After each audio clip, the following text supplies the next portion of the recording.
தேவைப்பட்டது. மகன் இருக்குமிடம் பெற்றோருக்கு கூட தெரிவிக்கப்படவில்லை. நாட்கள் ஓடின.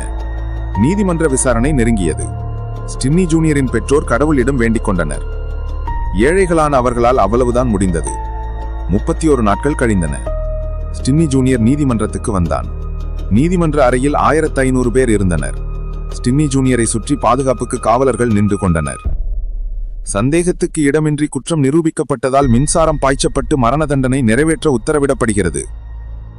மீண்டும் சிறைக்குள் ஸ்டின்னி ஜூனியர் அடைக்கப்பட்டான். கொல்லப்படுவதை விட கொடியது கொல்லப்படுவதற்காக காத்திருப்பது. ஸ்டின்னி ஜூனியர் காத்திருந்தான்.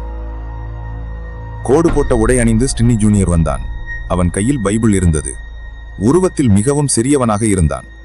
அங்கு வேலை பார்க்கும் நபர் ஸ்டின்னி ஜூனியரின் ஒல்லிய காலில் மின்சார தகடு மாட்ட திணறினார். ஒரு வழியாய் மின்சார நாற்காலியில் ஸ்டின்னி ஜூனியர் அமர வைக்கப்பட்டான். கடைசியாக பேச வேண்டுமா என அதிகாரி கேட்டார். ஸ்டின்னி ஜூனியர் இல்ல சார் என்றான். உன் குற்றத்தை பத்தி எதுவும் சொல்ல விரும்பலையா என மருத்துவர் கேட்டார்.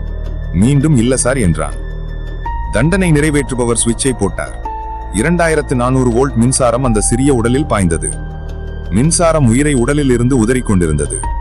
தலையில் கவிழ்த்து வைக்கப்பட்ட மின்சார தொப்பி நகழ்ந்து விழுந்தது. ஸ்டின்னி ஜூனியரின் கண்கள் திறந்திருந்தன. பார்வை நிலைகுத்தி இருந்தது. கண்ணீர் கன்னங்களில் வழிந்து கொண்டிருந்தது. வாயில் நுரை தள்ளப்பட்டது. மீண்டும் சுவிட்ச் போடப்பட்டது. 1400 வோல்ட் மின்சாரம் பாய்ந்தது. பிறகு ஒரு 500 வோல்ட் மின்சாரம் பாய்ந்தது. அறையை சதையின் நாற்றம் நிரப்பியது. 3.25 நிமிடங்கள். Stinney junior பிணமாகியிருந்தான். அங்கு ஒரு வழக்கறிஞர் இருந்தார். அவரின் பெயர் மேட் பர்ஜஸ். வயது 24. புது வழக்கறிஞர். தவறாக குற்றம் சாட்டப்பட்ட ஒரு கருப்பினத்தவருக்கு வாதாடினார்.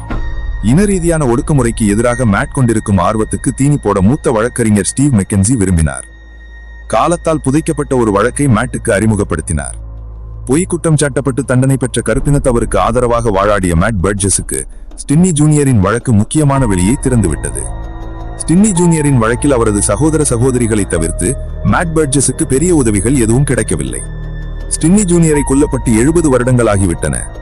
மரபணு ஆதாரங்களுக்கு கூட வாய்ப்பில்லை. ஸ்டின்னி ஜூனியரை அத்தனை வேகமாக கொல்ல வேண்டிய அவசியம் என்ன என்ற கேள்வியுடன் வழக்கின் கோப்புகள் தூசு தட்டி மீண்டும் எடுக்கப்பட்டன.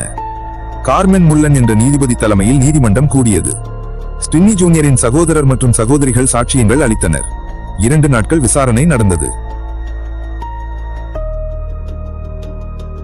தீர்ப்பை படித்தார் நீதிபதி முல்லின்ஸ்.